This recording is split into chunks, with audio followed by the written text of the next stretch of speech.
I don't even know where to start. But maybe I'll just say this, it didn't happen like the movies. No candlelight. No slow music. Just silence. A long stare. And something in me cracked. You ever have one of those moments where it's like you're watching yourself from the outside? Like you know you should walk away, but your feet won't move? That was me. I wasn't planning to do anything. I wasn't dressed to impress. I didn't even wear makeup that day. But temptation doesn't need red lipstick. It just needs a little opening. And I gave it one. God, I didn't mean to. But when you've been lonely long enough, when your own husband stops noticing how tired your smile has become, when the walls of your home feel colder than the wind outside, you start searching. Not for sex. Not even for touch. For proof. Proof that someone sees you. That someone still wants you. And when you find it in the most unexpected place, the look in their eyes doesn't feel wrong. It feels like rescue. They were watching. I caught them staring. And what scared me most? I didn't look away. I didn't flinch. I wanted it. And I think they did too. I wish I could tell you I walked away. I wish I could say I thought of my kids. But in that moment, all I thought about was the ache in my chest. And how it finally felt warm. This isn't a story about villains. It's not even about lust. It's about cracks. Little cracks in the soul that no one sees until someone does. And when they lean in to look, you wonder what would happen if they didn't just look, but stayed and touched. This is what happened when they wanted to watch. And when I wished the same. Subscribe to Heartfelt Tales Unfold, where silence turns into stories too heavy to carry alone. You won't want to miss what comes next. I'm 32, a mother of 2 boys. Most days, I don't recognize the woman in the mirror. Hair tied up, eyes tired, body softer than it used to be. But it's not just the outside that changed, it's the inside. I used to laugh without thinking. Now I rehearse every smile. My husband, he's not cruel. He's just absent. Always traveling for work. Even when he's home, he sleeps in the guest room. Says I snore.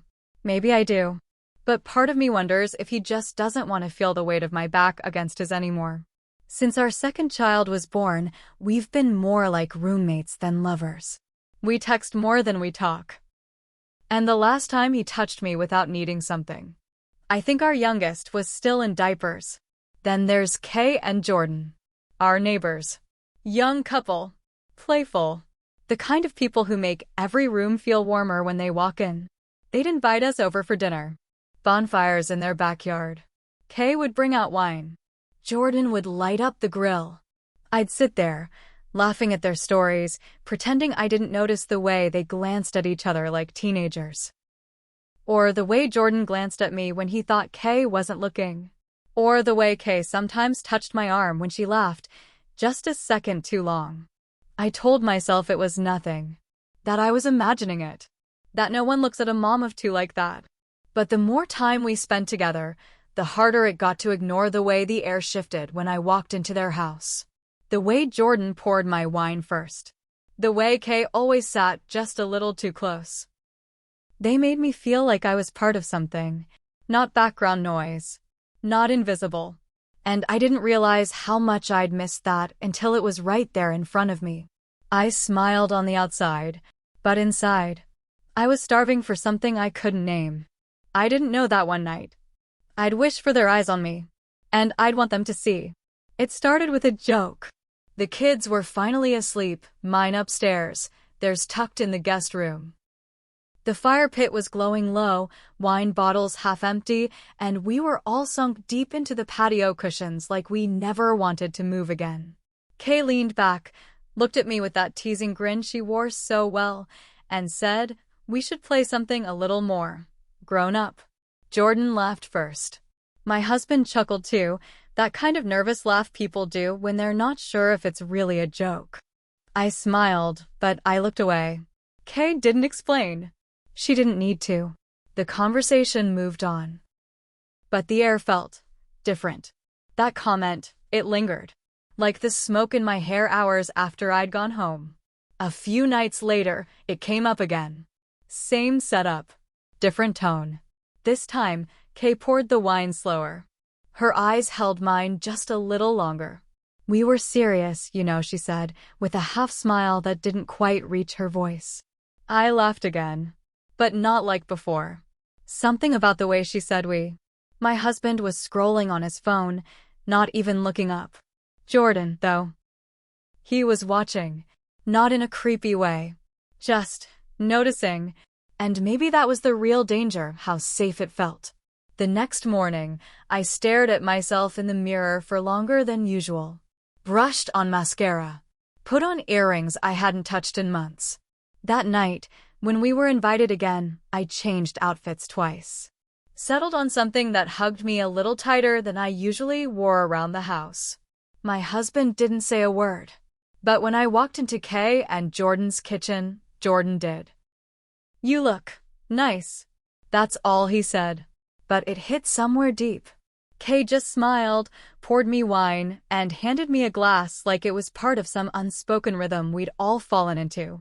After dinner, when the dishes were cleared and the music got low, Kay brought it up again. "Ever played truth or dare with no rules?" Everyone laughed. I laughed. But inside, I wasn't laughing. I was wondering what the dare would be. Wondering why my heart beat so fast just hearing her say it. And when I looked across the fire at Jordan, he was already looking at me. It felt harmless, just a look. A thought. A shared secret in silence. But secrets don't stay small. They grow teeth. And hunger. And one day, they asked to be fed. I told myself it was nothing. Just harmless flirting. A game adults play when they're bored or curious. I had kids. A husband. A house that still smelled like baby shampoo and half-folded laundry. I had a life. But I was starving. Not for drama. Not even for sex. For touch. For thrill. For someone to notice me, and not just because I was out of milk or late for pickup. I wanted to feel like a woman again. Not just someone's mom. Not just someone's wife.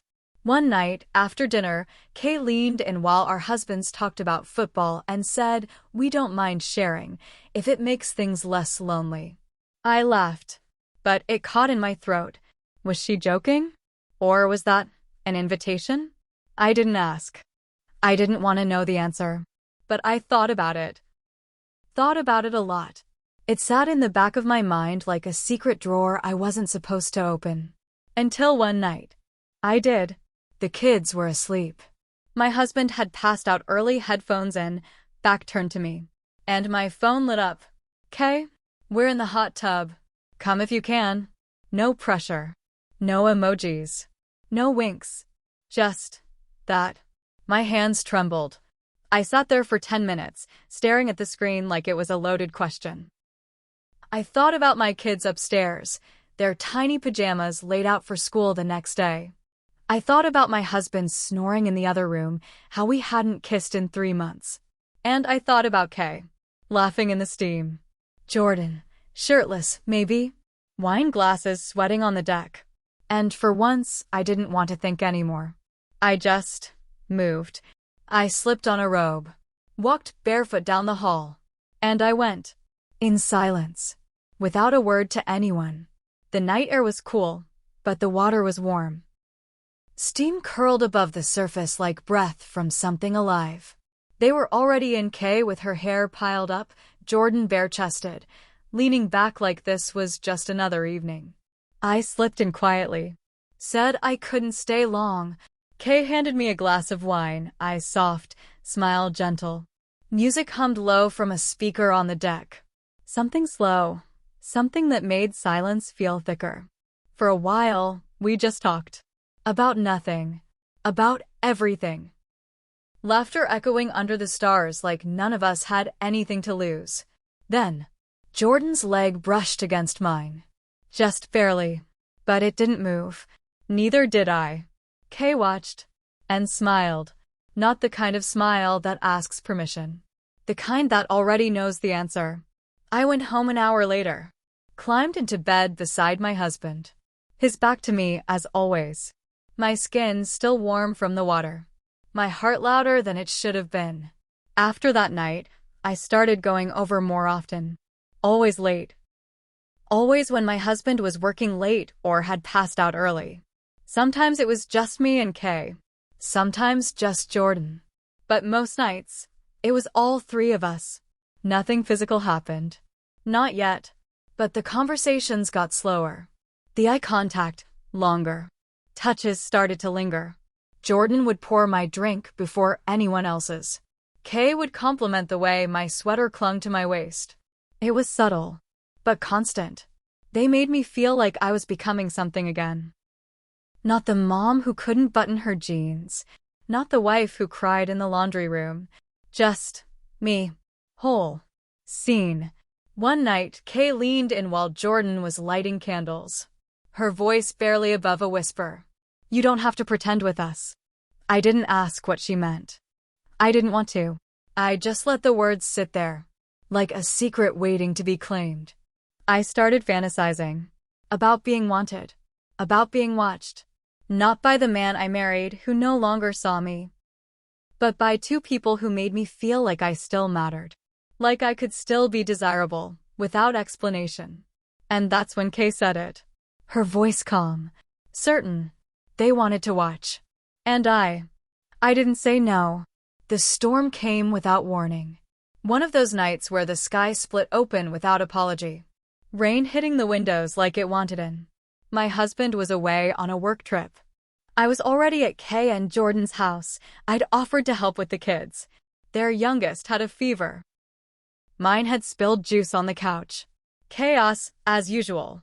But by the time the last lullaby played and all the tiny limbs were tucked in, the house fell still.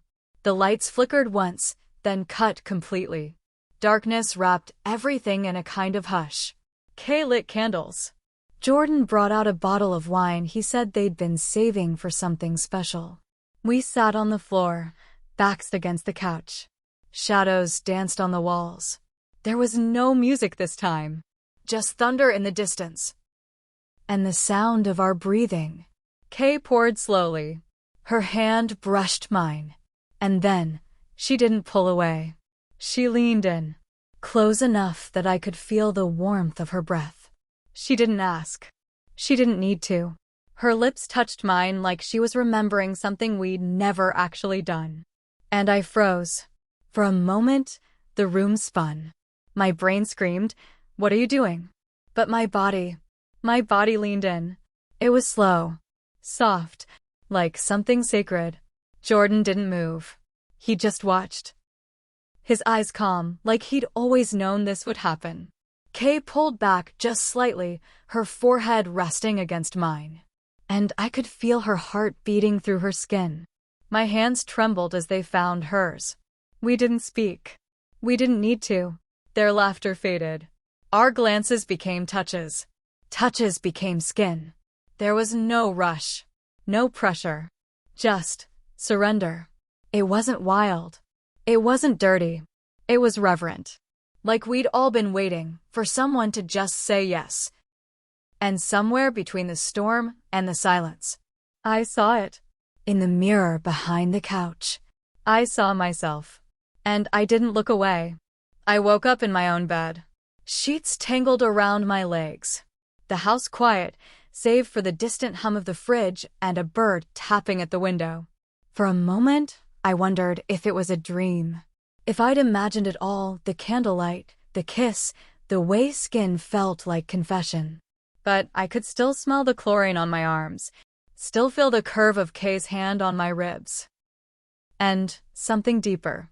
A shift, like part of me had slipped out the night before and hadn't come back in. My phone lit up. One message. We're still your friends. No regrets. Kay? I stared at it for a long time, not knowing if I should feel relief, or rage, or nothing at all. Downstairs, I made coffee. Poured 2 mugs like I always do. My husband came into the kitchen, hair still messy from sleep. He kissed my forehead. First time in months. I almost spilled the coffee. Later that week, they invited us over again. Backyard barbecue. Kids laughing. Grill smoking.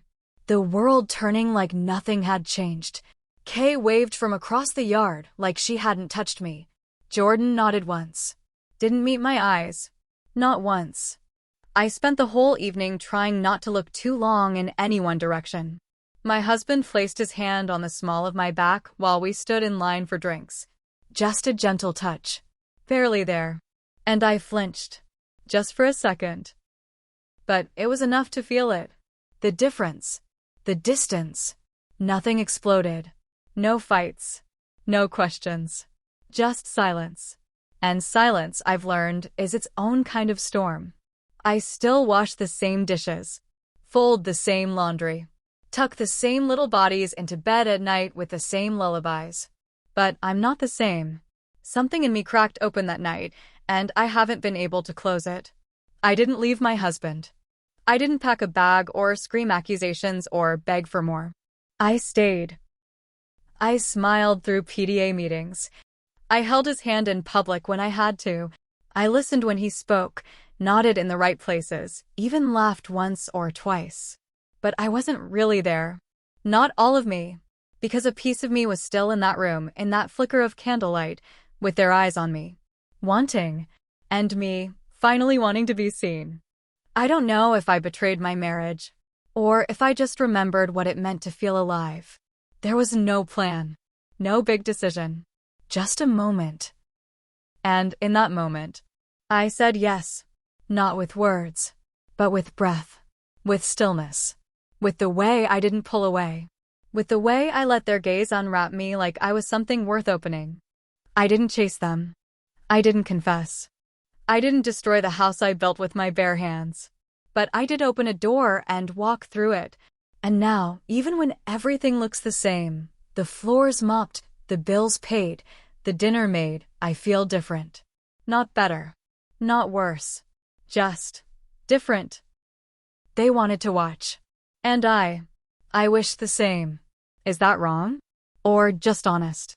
Have you ever wanted something, not because it was right, not because it made sense, but because, in that moment, it made you feel real? I'm not asking for approval. I'm not even asking for forgiveness. I just want to know I'm not the only one. The only one who's ever looked around at a perfectly built life, the kids, the car, the calendar full of plans, and still felt hollow. Still felt the ache to be seen. To be chosen. Not out of obligation, but out of desire. Have you ever reached for something, knowing it might hurt someone, but did it anyway because you were already hurting in silence? Share your truth in the comments. Not for me. For you. Sometimes speaking it out loud is the only way we survive it. If this story stirred something inside you, if it made you remember or question, then don't keep that silence to yourself. Like this story. Subscribe to Heartfelt Tales Unfold, where silence turns into stories too heavy to carry alone. Tap the bell. The next tale might echo something you have never dared say aloud.